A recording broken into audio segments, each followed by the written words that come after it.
إياك نعبد وإياك نستعين اهدنا الصراط المستقيم صراط الذين أنعمت عليهم غير المغضوب عليهم ولا الضالين آمين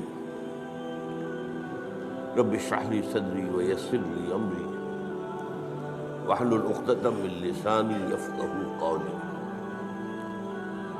اللهم ربنا ألهمنا رشدنا وأعذنا من شرور أنفسنا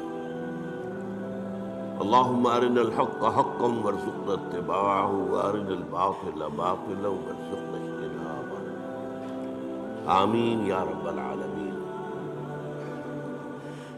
پچھلے جمعے میں ہم نے آیت بسم اللہ پر گفتگو کی تھی اور صرف اس تمہید کے ساتھ کہ یہ آیہ مبارکہ قرآن مجید کی سورتوں کے درمیان تو صرف ایک دفعہ آئی ہے، وہ سورہ نمل میں ہے۔ حضرت سلیمان نے جو خط لکھا تھا ملکہ سبا کو، اس کا آغاز اس سے ہوا تھا انہو بن سلیمان وانہو بسم اللہ الرحمن الرحیم۔ باقی جو قرآن مجید کی 113 سورتوں کے شروع میں یا ان سے پہلے جو آیت درج ہے اس کے بارے میں اختلاف ہے کہ آیا یہ ان سورتوں کا حصہ ہے یا نہیں۔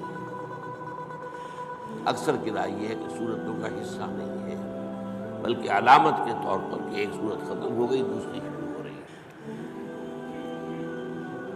اور اسی لیے ان کا شمار بھی نہیں کیا جاتا۔ بعض اوقات بعض لوگوں کی رائے یہ ہے کہ ان کا شمار کیا جائے گا جب آپ پورے قرآن کی آیات کا شمار کریں گے تو یہ 113 آیات بھی شمار ہوں گی، اور ایک رائے یہ کہ نہیں، انہیں نہیں گنا جائے گا۔ باقی اس میں اصل چیز اللہ کے 3 اسماء مبارکہ، اللہ، الرحمن، الرحیم، ان پر گفتگو ہو چکی ہے۔ اب ہم اللہ کے نام سے سورہ فاتحہ پر گفتگو اپنی شروع کر رہے ہیں۔ یہ بات سامنے آ چکی ہے کہ یہ 5ویں وحی ہے جو حضور پر ہوئی، اور پہلی مکمل سورت ہے جو آپ پر نازل ہوئی۔ اس سے پہلے متفرق آیات نازل ہوئی۔ سورہ علق کے شروع میں 5 آیتیں، سورہ قلم اس کے شروع میں 7 آیتیں، سورہ مزمل کے شروع میں 10 آیتیں، اور سورہ مدثر کے شروع میں 7 آیتیں، پھر یہ 7 آیتیں سورہ فاتحہ۔ اس سورہ مبارکہ کے بارے میں یہ سب کو معلوم ہے کہ یہ ہمارے نماز کا جزو لازم ہے، بلکہ نماز نام ہی اس کا ہے، گویا کہ اصل نماز یہی ہے۔ اس لیے کہ ایک حدیث میں جس میں، اور حدیث قدسی ہے، حضرت ابو ہریرہ رضی اللہ تعالیٰ عنہ راوی ہے، مسلم شریف کے اندر روایت موجود ہے، اللہ تعالیٰ نے خود اس سورہ مبارکہ کا تجزیہ کرتے ہوئے فرمایا ہے قسمت الصلاۃ بینی و بین عبدی نصفین، میں نے نماز کو اپنے اور اپنے بندے کے درمیان آدھا آدھا تقسیم کر دیا۔ اور پھر شرح کی حضور نے صلی اللہ علیہ وسلم کہ 3.5 آیتوں میں اللہ کی حمد و ثنا ہے اور اللہ کی بندگی کا اقرار ہے، یہ تو اللہ کا حصہ ہو گیا۔ باقی 3.5 آیتوں میں اللہ سے استدعا ہے، دعا ہے، یہ گویا بندے کا حصہ ہو گیا۔ اس حوالے سے یہ چیز تو بالکل طے ہے کہ یہ 7 آیتوں پر مشتمل ہے۔ البتہ جو لوگ آیت بسم اللہ کو بھی شمار کرتے ہیں تو یا تو وہ 8 بن جائیں گی، لیکن ساتھ رکھنے کے لیے پھر وہ آخری 2 آیتوں کو ایک کرتے ہیں، صراط الذین انعمت علیہم غیر المغضوب علیہم ولا الضالین، اس کو ایک آیت مانتے ہیں۔ اسی لیے آپ نے دیکھا ہوگا قرآن مجید میں وہاں پھر وہ آیت کا گول نشان نہیں ہے بلکہ وہ 5 کا حصہ لکھا ہوا ہے، یعنی گویا کہ یہاں کچھ اختلاف ہے۔ آج ہمیں اس کی پہلی آیت کے بارے میں بات کریں گے، الحمدللہ رب العالمین۔ سب سے پہلے ہمیں سمجھنا حمد کسے کہتے ہیں۔ حمد کا ترجمہ عام طور پر کیا جاتا تعریف، کل تعریف ہے اللہ کے لیے، یا تمام تعریف اللہ کے لیے، لیکن یہ ترجمہ اس اعتبار سے غلط ہے کہ تعریف کا لفظ بھی عربی کا ہے اور اس کے خاص معنی ہے۔ تعریف کے معنی ہوتا ہے کسی چیز کی پہچان کروانا، معرفت کروانا۔ ہم کسی سے کہتے ہیں آپ کی تعریف کیا ہے، کیا مطلب ہے؟ آپ اپنا نام بتائیے، یہ نام آپ کی پہچان ہے۔ آپ کی تعریف کیا ہے؟ اس کا مطلب یہ نہیں ہوتا کہ آپ اپنی حمد بیان کریں، اپنی ثنا بیان کریں، اپنے فضائل بیان کریں، اپنے اعلیٰ مقامات بیان کریں، بلکہ تعریف کا مطلب ہے پہچان کروانا، پہچان کرنا بھی نہیں۔ پہچان کرنے کے لیے تعارف کا لفظ آئے گا، تفاعل۔ جیسے تعلیم کے معنی کسی کو علم دینا اور تعلم کے معنی خود علم حاصل کرنا۔ تعریف اصل میں مناسب ترجمہ نہیں ہے، لیکن کیا کریں، اور اردو میں مستعمل یہی ہو گیا۔ دوسرا لفظ اس کے لیے جو بہت صحیح ہے وہ ثنا ہے، کل ثنا اللہ کے لیے۔ ثنا کے معنی کیا ہے؟ یہ تثنیہ آپ کہتے ہیں، 2۔ ثنا کے معنی لپیٹنے کے لیے، کسی میں جو ہم نے خوبی دیکھی وہی ہم نے اس کے سامنے بیان کی، گویا کہ اس کی خوبی کو اس کی طرف لوٹا رہے ہیں، یہ ثنا ہے۔ کل ثنا اللہ کے لیے ہے، تو جو بھی خوبیاں ہیں جس کی کہ اس اعتبار سے اس کی طرف اس کو لوٹایا جائے تو یہ ثنا ہے۔ اب تیسری بات سمجھیے، تعریف اور ثنا بھی اس کا اصل مفہوم نہیں ہے، اس کا بنیادی مفہوم شکر ہے، کل شکر اللہ کے لیے۔ آپ دیکھیں گے کہ حضور سے بھی اور قرآن میں بھی جو مقام شکر کا آتا ہے وہاں پر لفظ حمد آتا ہے۔ آپ کو بھوک لگی ہوئی تھی، نقاہت بھی تھی، کھانا کھایا، توانائی ایک جسم میں محسوس ہوئی، آپ نے کیا دعا پڑھی؟ الحمدللہ الذی اطعمنی وسقانی وجعلنی من المسلمین۔ اب یہ مقام شکر ہے۔ اسی طریقے سے آپ کو اگر اجابت ہو جائے صبح ٹھیک تو طبیعت جو ہے ہلکی ہو جاتی ہے، قبض ہو تو طبیعت بھاری رہتی ہے، لہذا اجابت سے فارغ ہو کر کیا دعا ہے؟ الحمدللہ الذی اذھب عنی الاذی وعافانی۔ اس اللہ کا شکر ہے جس نے مجھ سے اذیت بخش شے کو دور کر دیا، عذاب اذیت، اور مجھے عافیت بخش دیا۔ یہ آپ نے حکما کا قول سنا ہوگا کہ قبض جو ہے وہ 100 امراض کی بنیاد بن جاتا ہے۔ تو گویا کہ یہ جو فضلات ہیں ہمارے جسم سے ان کا نکل جانا، یہ ہمارے لیے ایک بڑی رحمت ہے، اس پر اللہ کا شکر ادا کیا۔ تو جہاں کہیں بھی مقام آئے گا کہ شکر کا لفظ آئے، اب آپ کی آنکھ کھلی صبح، رات بھر کی کیفیت نیند کی جو تھی، آپ کا شعور آپ کے پاس نہیں تھا، اور ایک حدیث سے معلوم ہوتا ہے، قرآن مجید کی آیت سے بھی، کہ روح جو ہے وہ اللہ تعالیٰ نیند میں سلب کر دیتا ہے، جان رہتی ہے لیکن روح نکال دیتا ہے۔ اللہ یتوفی الانفس حین موتها، لیکن یہ کہ موت میں بھی نفس آتا ہے، والذی لم تمت فی منامها، اور جس کی موت کا وقت نہیں آتا اس کی نیند میں وہ اللہ تعالیٰ روح کو سلب کرتا ہے، پھر لوٹاتا ہے۔ تو اب اس کو گویا کہ حدیث میں کہا گیا، یوں سمجھیے کہ نصف موت تو ہو گئی نا، اور ہم کہیں گے کہ نیند جو ہے موت کی بہن ہے، اس کی دعا کیا سکھائی حضور نے؟ الحمدللہ الذی احیانی بعدما اماتنی والیہ النشور. اس اللہ کا شکر ہے جس نے مجھے اثر نو زندگی دی، اس کے بعد کہ مجھ پر موت طاری کر دی تھی. موت کی بہن تو مجھ پر طاری ہو گئی تھی، نیم مردہ تو میں ہو چکا تھا کہ میرا شعور جو ہے وہ نہیں تھا میرے ساتھ. وہاں بھی لفظ حمد، الحمدللہ الذی احیانی بعدما اماتنی والیہ النشور. آپ سوچ رہے ہوں گے کہ ہمارے معمولات میں بدقسمتی سے یہ چیزیں شامل نہیں رہی.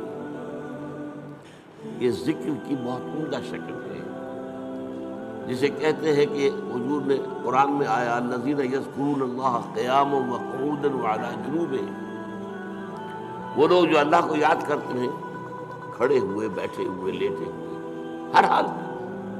تو کیا مطلب کوئی اور کام نہیں کرتے؟ نہیں، کام کے ساتھ دعا ہے.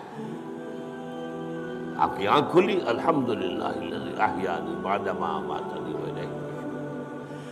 کھانا کھایا، الحمدللہ الذی اطعمنی وسقانی وجعلنی من المسلمین.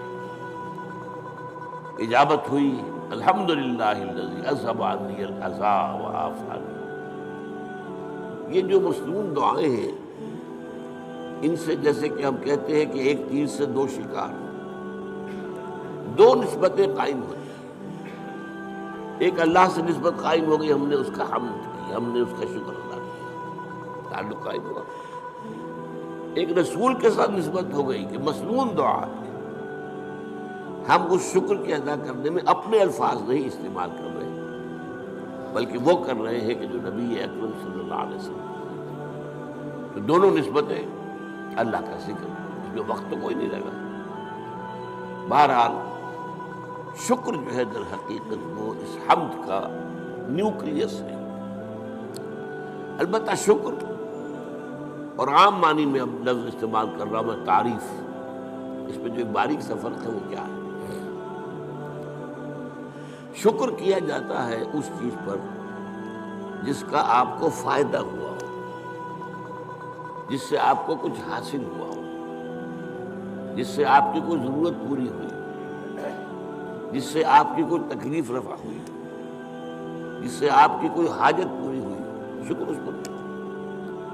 اور تعریف کوئی حسن ہے، کمال ہے، خوبی ہے، چاہے آپ کو تو کوئی فائدہ نہیں ہوا. پھول کیا خوبصورت پھول ہے، تعریف کی ہے آپ نے، لیکن یہ کہ آپ کو اس سے کوئی مادی فائدہ تو نہیں ہوا. ہر شے، جس شے میں بھی کوئی جمال ہے، کوئی کمال ہے، اس کی تعریف کی جائے، خواہ آپ کو اس سے کوئی فائدہ نہ پہنچا ہو. یہ تعریف. البتہ یہ جو باریک سا فرق میں نے بیان کیا ہے، اس کو بھی نوٹ کر لیجئے، یہ بھی ہمارے شعور کے محدود ہونے کی وجہ سے ہے، ورنہ اس سے بھی ہمیں فائدہ ہوتا. ایک خوبصورت ایک پھول دیکھ کر اس کی خوبصورتی، اس کی خوشبو، اس سے آپ کی روح کو ایک باریدگی حاصل ہوتی ہے. اسی لیے میں نے لفظ استعمال کیا، مادی فائدہ نہیں ہوتا، آپ کی روح کو ایک باریدگی، آپ کی طبیعت میں ایک انشراح، آپ کی طبیعت میں ایک کیفیت پیدا ہوتی ہے. ہائی اسکول کے زمانے میں جو ہمارا کورس تھا انگلش پوئٹری کا، تو پہلی نظم تھی ڈیفوڈلز. بہت سے حضرات نے پڑھی ہوگی. وہ نظم کیا تھی کہ شاعر ایک روز سیر پر نکلا ہوا ہے، ایک پہاڑی کو عبور کر کے وہ جب اس کی چوٹی پر پہنچتا ہے تو دوسری طرف نگاہ گئی، وادی ہے، اور وادی بھری ہوئی ہے ڈیفوڈل کے پودوں سے اور اس کے پھولوں سے، اور پھول لہرا رہے ہیں ہوا کے اندر، ناچ رہے ہیں ہوا میں. یہ منظر جو ہے، اب اس سے اسے کوئی فائدہ تو نہیں پہنچا، کوئی مادی فائدہ نہیں پہنچا، لیکن شاعر اصل میں کہتے ہی اسے جس کا شعور زیادہ زندہ ہو. شاعر کہاں سے بنا ہے؟ شعور سے. شاعر زیادہ حساس ہوتا ہے. وہی چیز جو آپ نے بھی دیکھی، شاعر نے بھی دیکھی، اس نے اس کا ایک زیادہ گہرا اثر دیا. تو وہ شاعر کہتا ہے، ورڈزورتھ نام کا شاعر ہے یہ، I gazed and gazed, but little thought what wealth the scene to me had brought. میں دیکھتا رہا دیکھتا رہا دیکھتا رہا، لیکن مجھے یہ خیال نہیں آیا کہ یہ سین، یہ نظارہ جو میں نے دیکھا ہے، اس سے مجھے کیا دولت ملی ہے۔ اب اس کے بعد مجھے احساس ہوا فروفٹ من کاؤچ اینڈ لائی، کیونکہ اکثر اب ہوتا ہے کہ میں جب اپنے کاؤچ پر، اپنے بستر پر لیٹا ہوتا ہوں، ان ویکنٹ اور ان پینسو موڈ، کسی فکر میں ہوں یا خالی ذہن، they flash upon that inward eye which is the bliss of solitude. وہ ڈیفوڈی کا نظارہ جو ہے میری اندرونی آنکھ کے سامنے آ جاتا ہے۔ they flash upon that inward eye which is the bliss of solitude، جو کہ انسان کی تنہائی کا سب سے بڑا یوں سمجھیے کہ اس کی نعمت ہے۔ And then my heart with pleasure fills and dances with the daffodils، اور پھر میرا دل جو ہے خوشی سے بھر جاتا ہے، اور وہ بھی ان ڈیفوڈلز کے ساتھ ناچنا شروع کر دیتا ہے۔ تو یہ اندرونی چیز انسان کو ملتی ہے، اور یقیناً لیکن یہ کہ عام آدمیوں کو اس کا احساس نہیں ہوتا۔ البتہ جو مادی جو فائدہ ہوتا ہے، جیسے بھوک سے نجات ملی، پیاس سے نجات ملی، اور کوئی آپ کا کام ہوا، اسی طرح یہ لفظ استعمال ہوتا ہے قرآن میں۔ جب اللہ تعالی ہمیں پہنچا دے گا اپنے فضل و کرم سے جنت میں، جب داخل ہوں گے تو جو ترانہ ہوگا وہ کیا ہوگا ہماری زبان پر؟ الحمدللہ الذی ہدانا لہذا وما كنا لنہتدی لولا ان ہدانا اللہ۔ سارا شکر اس اللہ کا ہے جس نے ہمیں یہاں تک پہنچایا۔ یہ ہدایت کے معنی ہم جب آخری حصہ پڑھیں گے سورت کا تب تفصیل سے بات کروں گا۔ ہدایت کے درجے ہیں، ہدایت کا درجہ یہ بھی ہے کہ آپ نے کسی کو کوئی بات بتا دی، ایک درجہ اس سے آگے ہے اس کو خوب اچھی طرح سمجھایا۔ اب مثال کے طور پر کوئی شخص آپ سے کوئی پتہ پوچھ رہا، بھائی مجھے فلاں جگہ جانا ہے، ذرا مجھے بتائیے۔ آپ نے کہا یوں جانا، ادھر مڑ جانا، ادھر چلے جانا۔ امریکہ میں جو ہے وہ گنتی کرتے ہیں لائٹس کے ساتھ، ٹریفک لائٹس، 4 ٹریفک لائٹس کے بعد بائیں کو مڑ جانا، اس کے بعد پھر تیسری کے اوپر دائیں کو مڑ جانا۔ یہ بتا دیا آپ نے، یہ بھی ہدایت ہی ہے نا۔ ایک درجہ یہ ہے کہ آپ نے کہا بھائی لاؤ چلنا تمہیں پہنچا آتا ہوں، آپ نے اس کی انگلی پکڑی یا اپنی گاڑی میں بٹھایا اور اس کی منزل پر پہنچا دیا۔ یہ منزل تک پہنچا دینا یہ ہدایت کا آخری مرحلہ ہے۔ اللہ نے ہدایت کا ابتدائی مرحلہ تو ہمیں کیا، ہمارے اپنے اندر ہدایت موجود ہے، نیکی اور بدی کی پہچان موجود ہے۔ الہمہا فجورہا و تقواہا،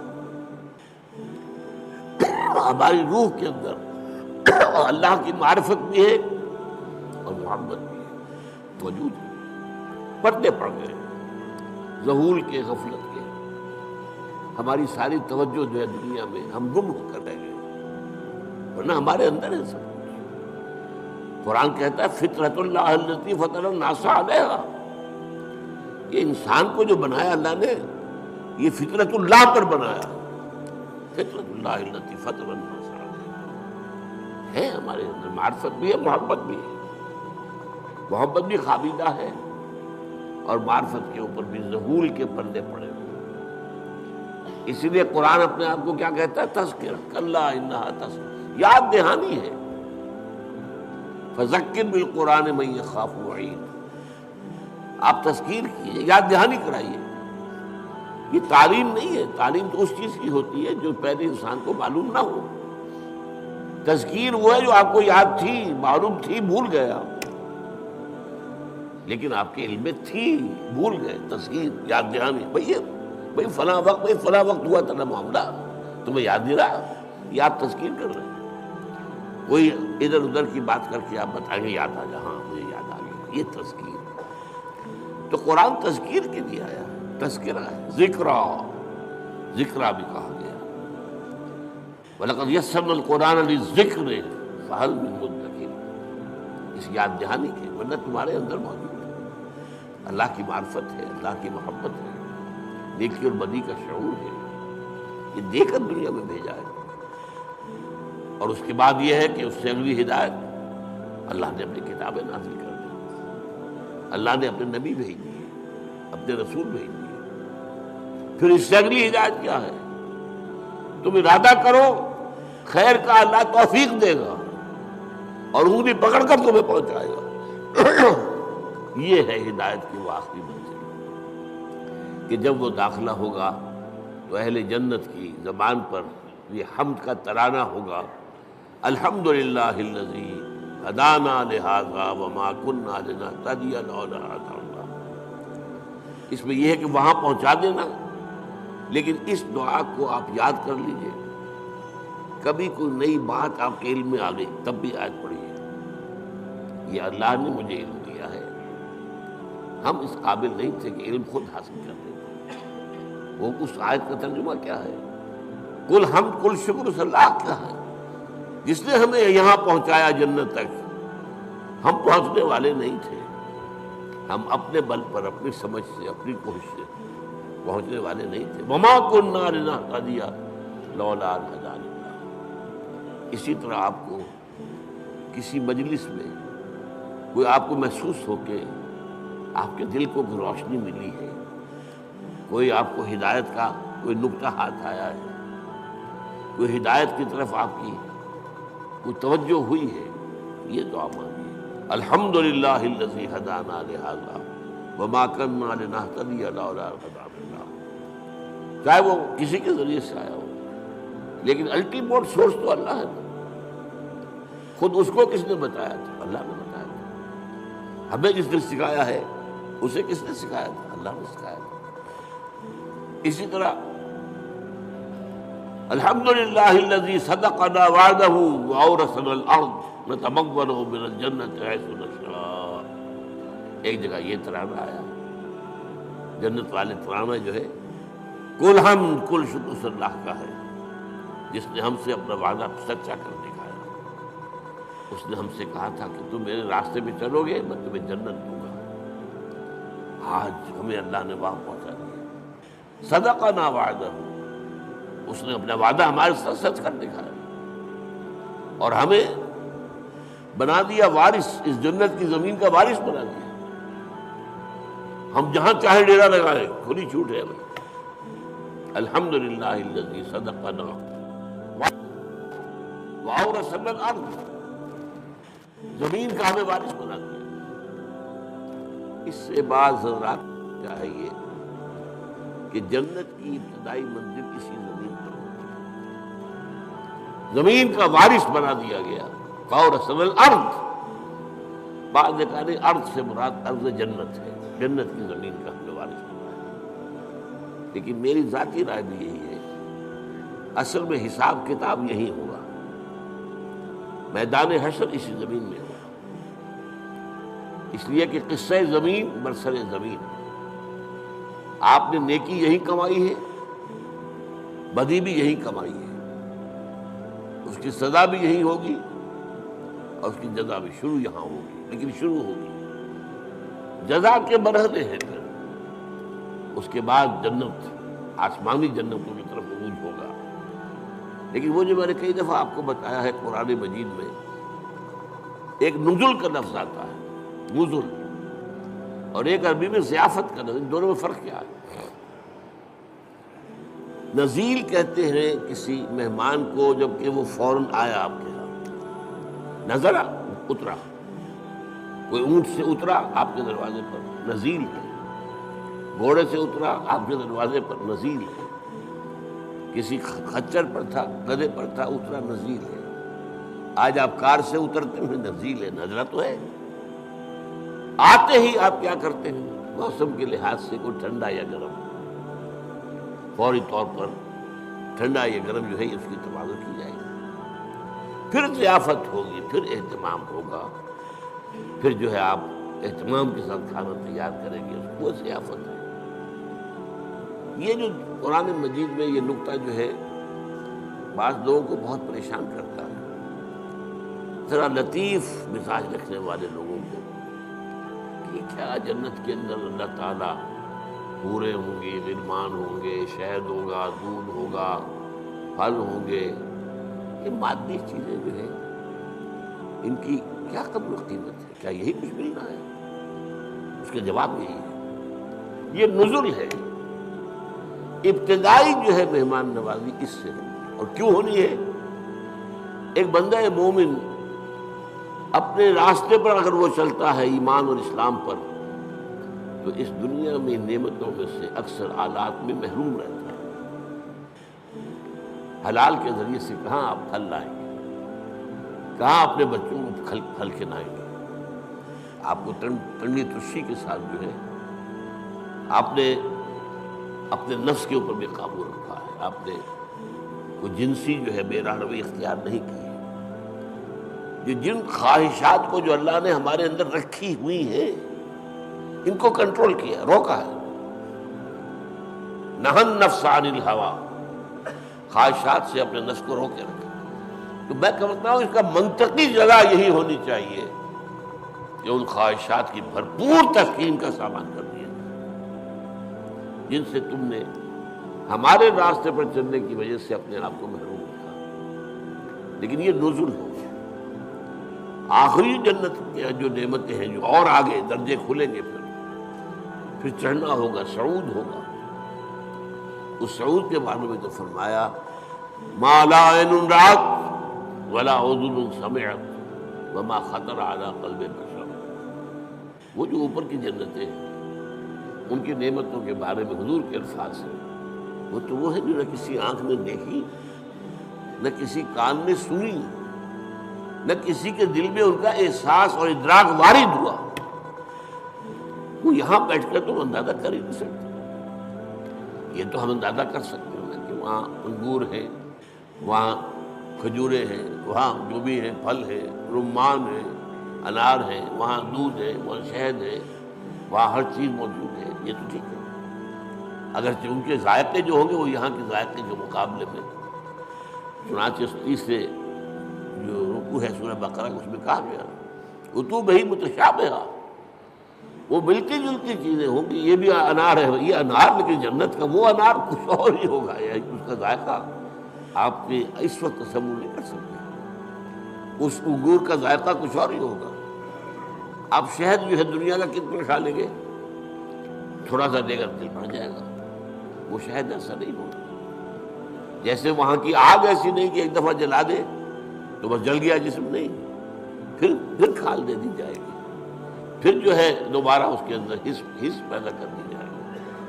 اسی کے حس جو ہے، وہ سینسیٹیونیس جو ہے، وہ تو اسی میں کھال میں ہے۔ کھال جلنے کے بعد آپ کا گوشت جل رہا ہوگا تو آپ پتہ بھی نہیں چلے گا کیا ہو رہا ہے، اس لیے کہ اس میں سینسیشن ہے ہی نہیں۔ تو بہرحال جنت کی نعمتوں میں میں آپ سے عرض کر رہا تھا کہ یہ یہیں پر میدان حشر ہے۔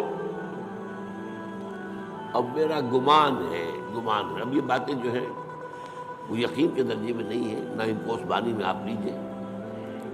میرا گمان یہ ہے کہ جہنم اس زمین کے پیٹ میں موجود ہے۔ آپ کو معلوم ہے جو وہاں کی گرمی ہے، جب آتش فشاں پھٹتا ہے تو کیا نکلتا؟ لاوا۔ وہ چٹانیں جو ہیں پگھلی ہوئی، وہ لاوا، وہ سارا تو پیٹ میں ہے۔ اب کیا ہوگا سوچئے، ایک گیند ہے، فٹ بال ہے، اس کے پیٹ میں کچھ ہے، جب آپ اس گیند کو کھینچیں گے ادھر سے ادھر سے، چپٹی ہوگی تو درمیان کی چیز باہر آ جائے گی کہ نہیں؟ وَإِذَا الْأَرْضُ مُدَّتْ وَأَلْقَتْ مَا فِيهَا وَتَخَلَّتْ۔ وہ دن قیامت کا کیا جب زمین کو کھینچا جائے گا۔ وَإِذَا الْأَرْضُ مُدَّتْ إِذَا السَّمَاءُ انشَقَّتْ وَأَذِنَتْ لِرَبِّهَا وَحُقَّتْ وَإِذَا الْأَرْضُ مُدَّتْ وَأَلْقَتْ مَا فِيهَا وَتَخَلَّتْ وَأَذِنَتْ لِرَبِّهَا وَحُقَّتْ۔ اب وہ کھینچیں گے آپ تو اس کے اندر سے درمیان چیز باہر نکل آئے گی۔ یہ ہوگی جہنم۔ اس جہنم کا معاملہ اسی زمین میں سے، پھر وہی لفظ کہہ رہا ہوں، قصہ زمین برسر زمین۔ لیکن یہ کہ جنت جو وہ ہوگی زمین کی، وہ صرف پہلی منزل ہے اس کی۔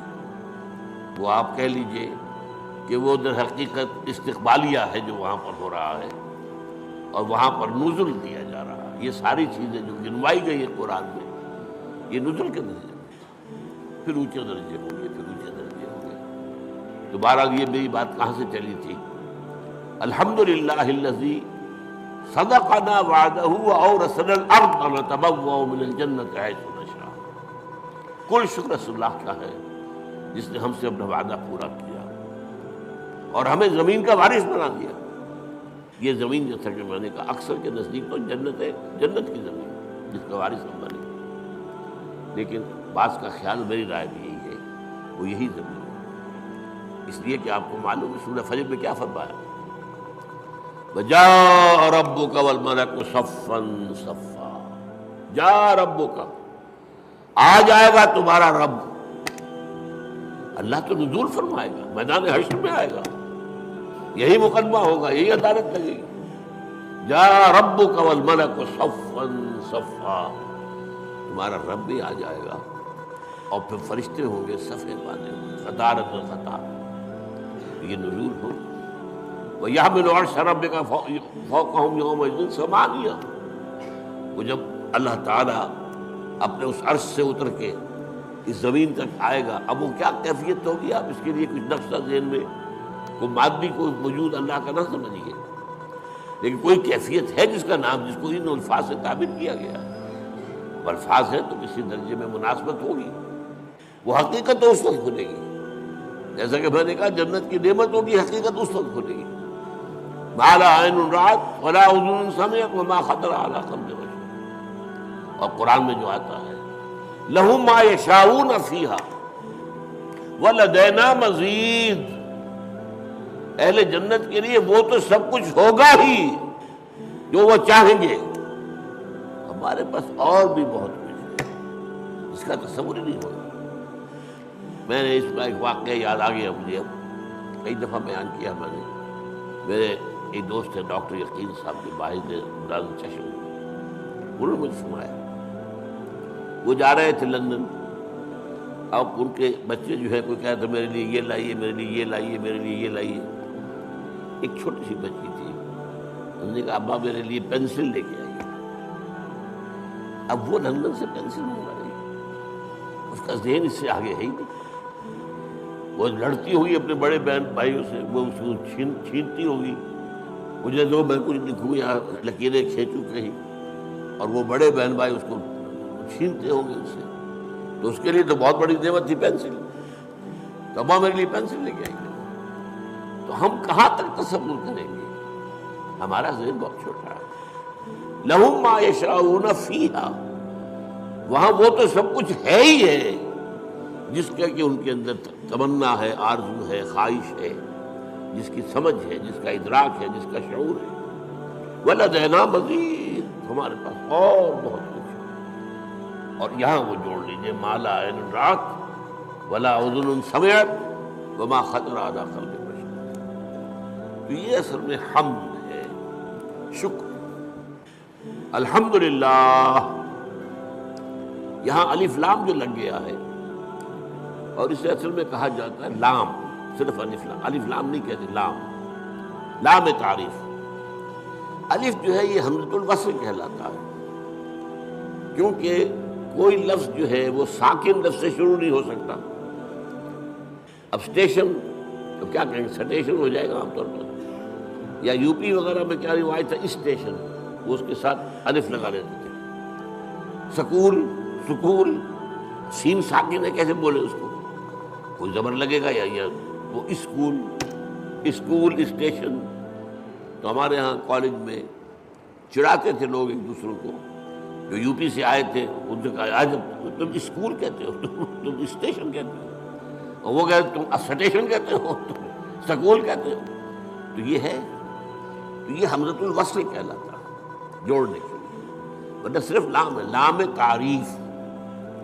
یہ لام بہت سی قسموں کا ہے۔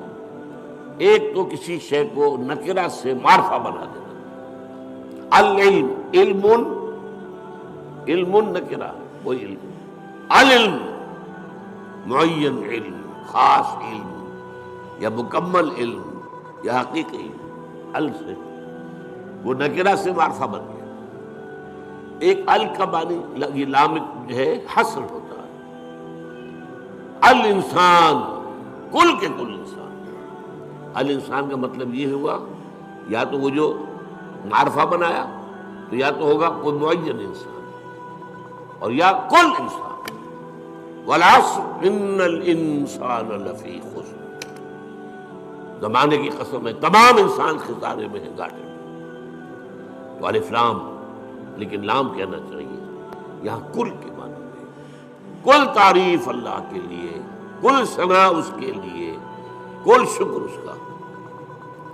اب آپ نے سوچا اس سے کس چیز کی جڑ کٹ گئی؟ شرک کی جڑ کٹ گئی. دنیا کن چیزوں کو اللہ کے ساتھ جمع کرتی ہے جن سے انہیں کوئی فائدہ پہنچتا؟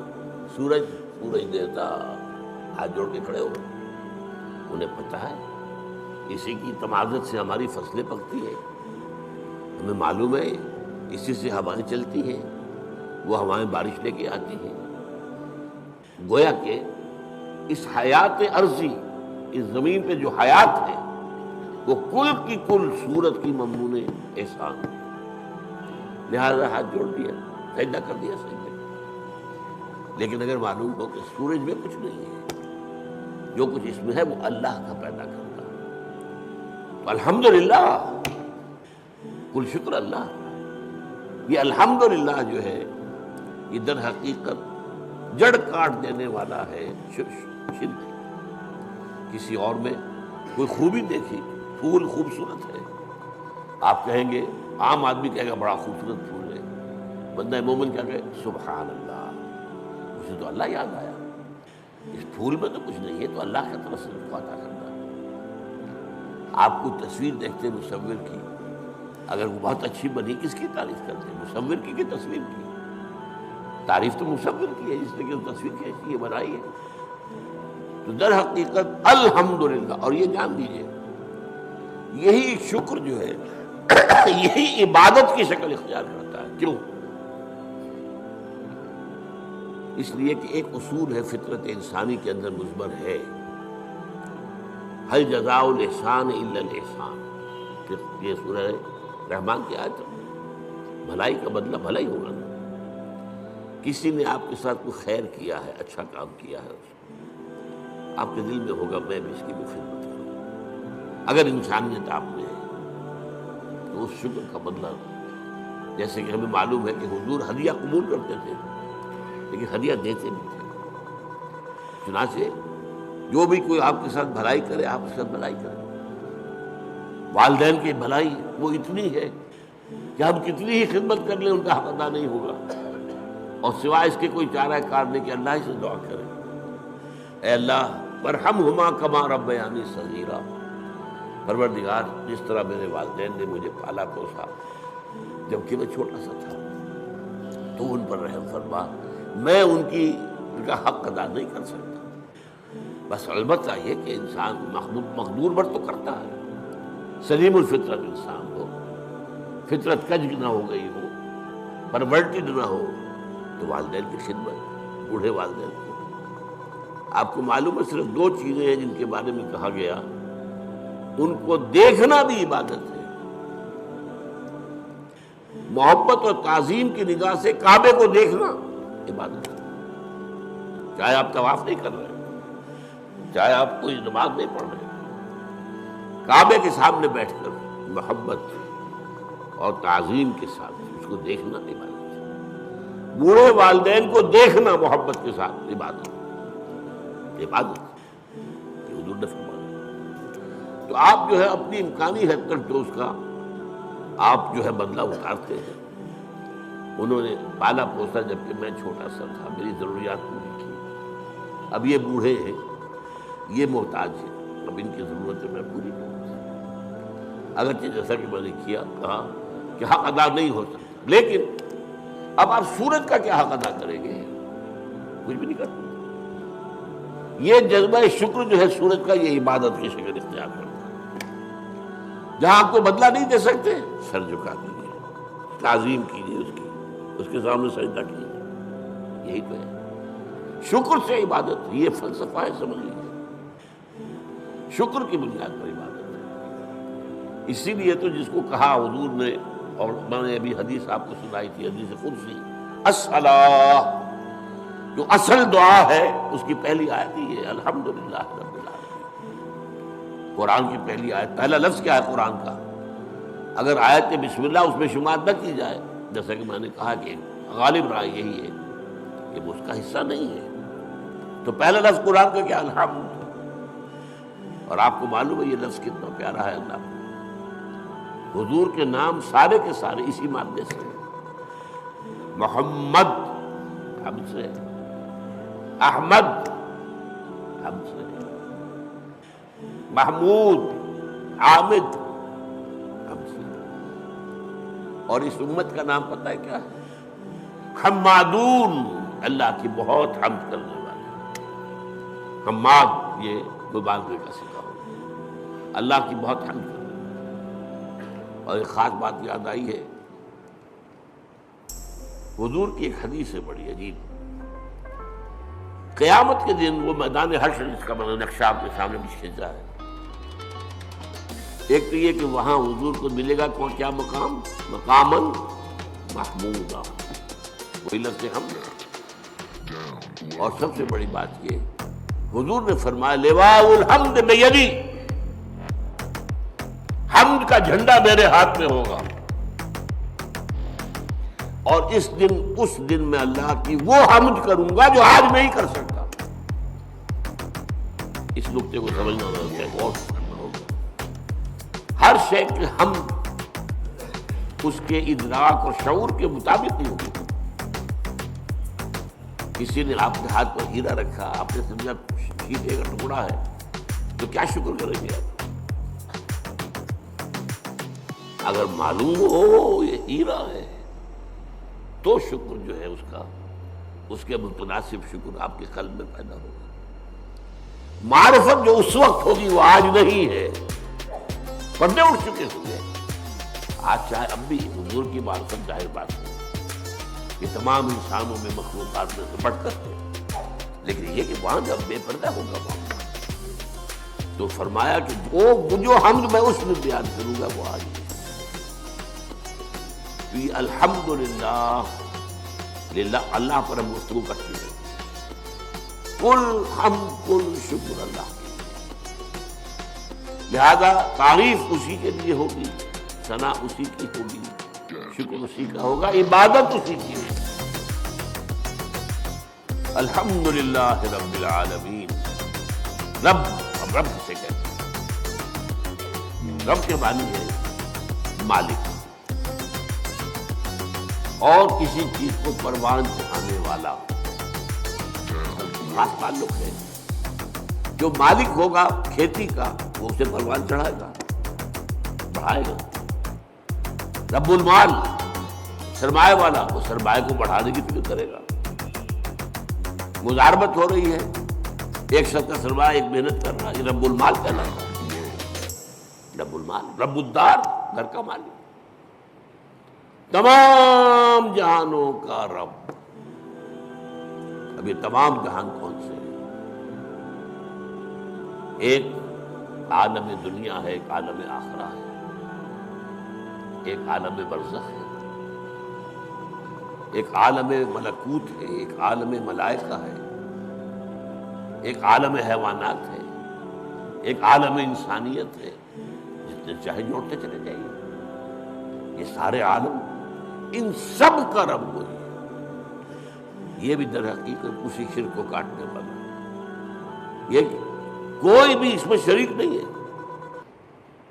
وہ ہے تمام جہانوں کا رب، تمام جہانوں کا مالک، تمام جہانوں کا مختار مطلق، تمام جہانوں کو پروان چڑھانے والا۔ الحمدللہ رب العالمین، کل حمد کل شکر کل ثنا اس اللہ کے لیے ہے جو تمام جہانوں کا پروردگار ہے، پالنہار ہے، روزی رساں ہے، مالک ہے، آقا ہے، جیسا کہ آقا کے لیے بھی رب کا دسنا تھا۔ جب زلیخا نے گناہ کی دعوت دی تھی حضرت یوسف کو، کیا کہا تھا انہوں نے؟ انہ ربی احسن مثوایا، یہ تمہارا شوہر جو ہے عزیز مصر، وہ میرا آقا ہے، ظاہر بات ہے خریدا تھا اس نے، اور اس نے مجھے بہترین طریقے پر رکھا ہے، میرے ساتھ اس نے سلوک کیا ہے، اب میں اس کے ساتھ خیانت کروں تو مجھے کس چیز کی دعوت دے رہی ہے؟ رب۔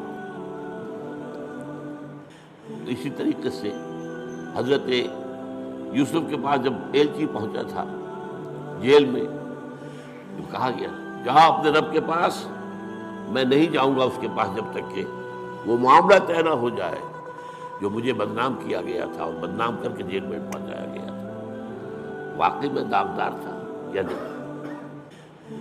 ارجع الی ربک، لوٹ جاؤ اپنے رب، بادشاہ کو رب کہا گیا۔ تو رب جو ہے مالک کسی شے کا، رب البیت رب المال، تو تمام جہانوں کا مالک اور آقا، تمام جہانوں کا پروردگار و پالنہار اللہ ہے۔ بس آج اسی ایک آیت پر گفتگو ہوئی ہے، اگلی آیت تو ہم پڑھ چکے ہیں الرحمن الرحیم، اس سے اگلی آیت تیسری جو ہے اس پر انشاءاللہ اگلے جمعے میں، میری طبیعت تو خیر اچھی نہیں چل رہی ہے، میں وعدہ کیے ہوئے ہوں، ایک جگہ پر مجھے جمعہ پڑھانا ہے حویلی لکھا، وہاں ہمارے ایک ساتھی نے مسجد بنائی ہے، تعمیر کی ہے، وہ چاہتے ہیں کہ وہاں جمعہ پہلا میں پڑھاؤں، میں نے وعدہ کر لیا تھا، تو اگر جیسا اس وقت ہوں ایسا بھی ہوا تو انشاءاللہ جاؤں گا، تو پھر شاید اگلے جمعے میں آپ سے یہاں ملاقات نہ ہو، اس سے اگلے جمعے میں اب مالک یوم الدین پر اقول قولی ھذا واستغفر اللہ لی ولکم ولسائر المسلمین والمسلمات۔